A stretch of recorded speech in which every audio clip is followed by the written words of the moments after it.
গলাচিপা পৌর মঞ্চে হাজার হাজার নেতাকর্মীরা সমবেত হয়েছেন। এখানে প্রধান অতিথি হিসেবে উপস্থিত হয়েছেন সাবেক ভিপি নুরুল হক নূর। তিনি তার নেতাকর্মীদের উদ্দেশ্যে বক্তব্য দিবেন এবং তিনি এই আসন থেকে নির্বাচন করবেন সেটি তিনি আজকের বক্তব্যে জানিয়েছেন। তিনি বলেছেন যে তার নিজের জন্মস্থান এই গলাচিপার চর বিশ্বাসে এবার তিনি নির্বাচন করবেন। এই নির্বাচনে তিনি গণ অধিকার পরিষদের পক্ষ থেকে নির্বাচন করবেন। যদিও এখনো পর্যন্ত তিনি এককভাবে গণ অধিকার পরিষদ নির্বাচনে লড়বেন কিনা সেটি এখনো পর্যন্ত নিশ্চিত হওয়া যায়নি। একই সঙ্গে তিনি কোনো দলের সঙ্গে জোট করবেন কিনা, ঐক্য করবেন কিনা সেটিও কিন্তু এখনো পর্যন্ত নিশ্চিত হওয়া যায়নি।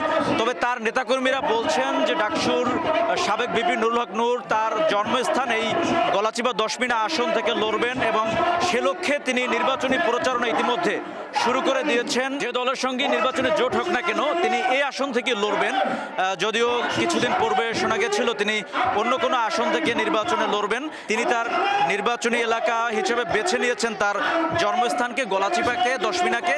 এটি কিন্তু তারা আজকের এই সমাবেশে তারা ক্লিয়ার করেছেন এবং আজকের সমাবেশ থেকে নুরুল হক নূর যেটি বলেছেন যে কোটা সংস্কার আন্দোলন থেকে জন্ম নেওয়া গণ অধিকার পরিষদ আজকে গোটা দেশের মানুষের আস্থা অর্জন করতে সক্ষম হয়েছে।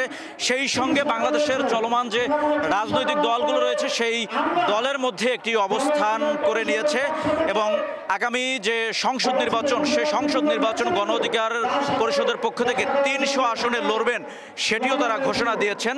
বিভিন্ন এলাকা থেকে বিভিন্ন উপজেলা ওয়ার্ড পর্যায় থেকে মিছিল নিয়ে আজকের এই সমাবেশে তারা অংশগ্রহণ করেছেন।